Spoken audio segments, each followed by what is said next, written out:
Selamat datang kembali di channel Fahri Faris Official. Semoga informasi yang kami sajikan ini bermanfaat untuk kita semua. Silahkan kalian simak video ini, agar kalian bisa menangkap informasi yang kami sajikan. Selamat menonton.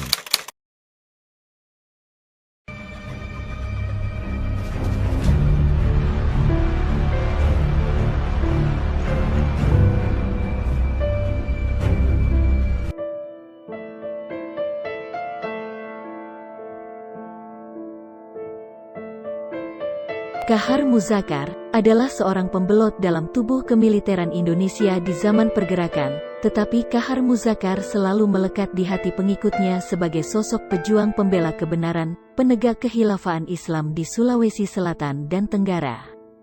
Dalam sejarahnya, Kahar Muzakkar telah melegenda sebagai sosok sakti mandraguna. Namun begitu pemerintahan Republik mengabarkan jika ia tertembak dari peluru Elisadeli, prajurit pasukan Siliwangi yang ditugaskan memburu Kahar, apanyana, kendati dikabarkan tertembak mati, tetapi pengikutnya tak begitu saja percaya. Di Kolaka Utara, di Konawe Utara dan Bombana, Sulawesi Tenggara, beberapa orang terlihat marah jika menyebut Kahar telah meninggal dunia karena tertembak. Puluhan tahun silam, dalam laporan bertanggal 28 Oktober tahun 1950, Bernard Wilhelm Lapian, yang saat itu bertindak sebagai Gubernur Sulawesi, menyebut Kahar Muzakkar sebagai pelopor perjuangan kemerdekaan yang telah memupuk perjuangan rakyat terutama di daerah Sulawesi Selatan.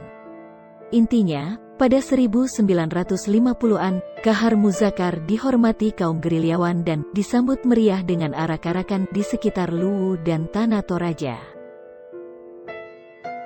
Setelah Kahar terbunuh, Kahar boleh dikira mati pada tanggal 3 Februari tahun 1965, tapi masih ada pengikut Kahar yang masih bergerilya hingga 1970-an di sekitar perbukitan Duri, Enrekang, yang dekat Tanah Toraja.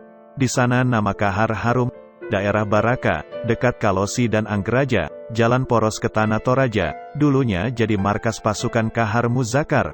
Masyarakat di daerah itu punya bayangan sendiri soal Kahar Muzakkar.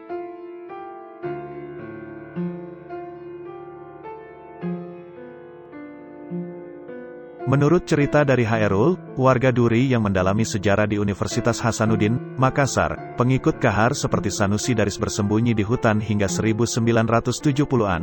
Sesekali pengikut Daris turun ke desa-desa untuk mendapatkan makanan, biasanya dengan isyarat cahaya cermin.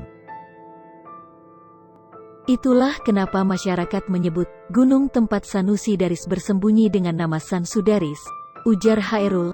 Di sini, sebagian orang anggap Sanusi Daris adalah pahlawan, tapi beberapa juga menganggap pemberontak. Menurut Martin van Bruynesen dalam Contemporary Developments in Indonesian Islam, 2013, setelah Kahar terbunuh, Sanusi Daris tetap bersembunyi, hidup di dalam gua. Ketika dia keluar dari persembunyiannya, dia segera ditangkap dan diadili. Dia akhirnya dilepaskan karena intervensi dari Jenderal M. Jusuf.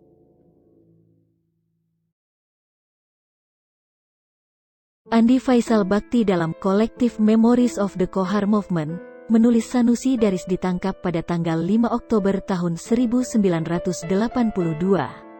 Bersama pemimpin senior lain, ia diinterogasi secara brutal dan disiksa selama penahanan 2 tahun dan disidangkan di Makassar. Setelah bebas, Sanusi ke luar negeri. Rupanya untuk mencari Kahar, tulis Andi Bakti dalam artikelnya yang dimuat pada buku Beginning to Remember, The Past in the Indonesian Present. Sanusi dan sisa pengikut lain tampak yakin bahwa Kahar masih hidup dalam pengasingan. Meski gagal menemukan Kahar, Sanusi berhasil mengorganisir pertemuan dan pendukung di Malaysia. Setelah Sanusi meninggal dunia, Syamsul Bahri alias Syamsul Fatah menggantikan Sanusi sebagai pemimpin Republik Persatuan Sulawesi, RPS. Setelah pemerintahan Suharto bubar, menurut catatan Andi Bakti, salah seorang anak Kahar, Abdul Aziz, mendirikan Komite Persiapan Pelaksanaan Syariat Islam, KPPSI. Selain itu ada pula organisasi bernama Pusat Amanat Referendum Rakyat Sulawesi, PARAS. Pernah ada seseorang bernama Syamsuri bahkan mengaku diri sebagai Kahar Muzakkar, tetapi 37 anggota keluarga besar membantah hal tersebut pada tanggal 17 Agustus tahun 2000. Menurut keluarga, Syamsuri bukan Kahar Muzakkar dan Kahar Muzakkar sudah meninggal pada tanggal 3 Februari tahun 1965. Intinya, dari apa yang ditulis Andi Bakti, kenangan Kahar Muzakkar telah ikut memengaruhi lanskap politik lokal di Sulawesi Selatan. Sosok Kahar Muzakkar, Andi Kahar Muzakkar, nama lengkapnya adalah bangsawan dari Tanah Luwu, lahir tanggal 24 Maret tahun 1921 di Kecamatan Ponrang, Kabupaten Luwu, Indonesia. Masa kecil beliau di kampung halaman sangat terkenal. Beliau dijuluki La Domeng yang artinya dalam bahasa Ugi, Bugis pandai bermain domino. Kahar Muzakkar menyelesaikan sekolah rakyat pada tahun 1938, kemudian beliau melanjutkan pendidikannya di kota Solo. Beliau bersekolah di Quick School Muhammadiyah. Tapi sayang Kahar Muzakkar tidak sampai lulus sekolah dikarenakan dia menikahi seorang gadis Solo bernama Siti Walinah. Pada tahun 1941 beliau kembali ke kampung halamannya di Tanah Luwu. Di Luwu, Kahar sempat bekerja di sebuah instansi Jepang yang bernama Nippon Dahupo. Karena sikap anti-feodalisme dan anti-penjajahan Kahar cukup kuat dan menyolok, beliau akhirnya dibenci dan dikucilkan oleh Jepang dan keluarga kerajaan Luwu pada saat itu.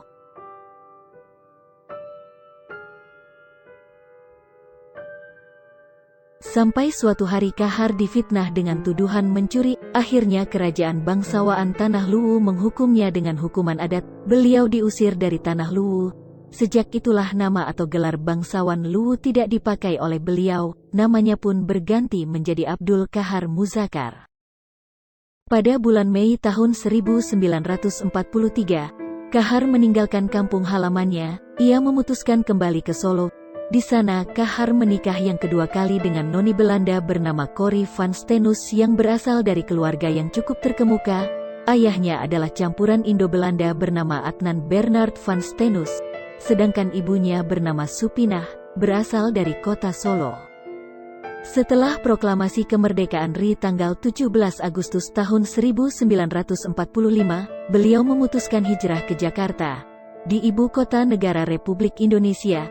Tidak lama kemudian Kahar Muzakkar mendirikan sebuah organisasi Gerakan Pemuda Indonesia Sulawesi, yang kemudian berubah menjadi Kebaktian Rakyat Indonesia Sulawesi. Awal mula Kahar dikenal di pemerintahan Indonesia. Puncak prestasi terbesar beliau ketika menjadi pengawal Insinyur Soekarno-Hatta, pada saat rapat raksasa Ikada di Jakarta tanggal 19 September tahun 1945 dengan bersenjatakan sebilah badik, golok yang terselip selalu di pinggangnya. Beliau melindung Insinyur Soekarno dari kerumunan tentara Jepang yang menghunus bayonet memaksa membubarkan rapat pada saat itu. Disitulah awal Kahar Muzakkar dikenal dengan keberaniannya, sampai Soekarno tertarik dan selalu ingin dikawal terus oleh Kahar Muzakkar. Bahkan tanpa ada Kahar Muzakkar di sampingnya, Soekarno merasa sangat tidak nyaman dan gelisah. Semenjak itu Kahar Muzakkar bergabung dengan militer Republik Indonesia dan karirnya menanjak. Kahar beberapa kali terlibat dalam pertempuran perang untuk penyelamatan dua proklamator, Bung Karno dan Bung Hatta. Pada bulan Desember tahun 1945, Kahar mendapat mandat untuk membebaskan 800 tahanan di Nusa Kambangan. Kemudian beliau membentuk dan menjadikan Laskar Khusus Andalan di bawah naungan Badan Penyelidik Khusus, Badan Intelijen Negara di bawah kepemimpinan Kolonel Zulkifli Lubis. Kahar juga sangat aktif mengikuti berbagai pertempuran penting untuk mempertahankan kemerdekaan. Tak mengherankan, jika karir Kahar di Angkatan Perang Republik Indonesia, APRI, begitu gemilang. Kedekatan Kahar Muzakkar dengan Insinyur Soekarno dan karirnya yang bersinar menjadi ancaman besar pada satu kepentingan yang ditumpangi komunis. Kahar pada waktu itu menjabat sebagai Komandan Persiapan Tentara Republik Indonesia Sulawesi. Ia pun menjadi orang Luwu Palopo Sulsel yang pertama kali berpangkat Letnan Kolonel. Demikianlah seputar sejarah tentang Letnan Kolonel Kahar Muzakkar, seorang anak bangsa, seorang pahlawan negeri yang di akhir kisah perjalanan hidupnya menjadi lawan bagi kekuasaan. Bagi kita sebagai bagian dari anak bangsa tidak bisa terlalu terburu-buru mengambil kesimpulan tentang sepak terjang perjalanan kehidupan Kahar Muzakkar. Kahar Muzakkar boleh saja dimusuhi penguasa saat itu, Tapi bagaimanapun juga sosoknya akan tetap menjadi pahlawan di negerinya, bahkan akan tetap melegenda yang tak akan pernah terkikis zaman. Sebelum Anda meninggalkan video ini, jangan lupa, Anda yang baru bergabung di channel ini, channel Fahri Paris Official, dukung terus channel ini dengan cara subscribe, like, tekan tanda jempol menghadap ke atas dan share-lah video ini ke media-media sosial kita agar kita bisa menjadi wasilah dari sebuah kebaikan. Salam anak negeri, Fahri.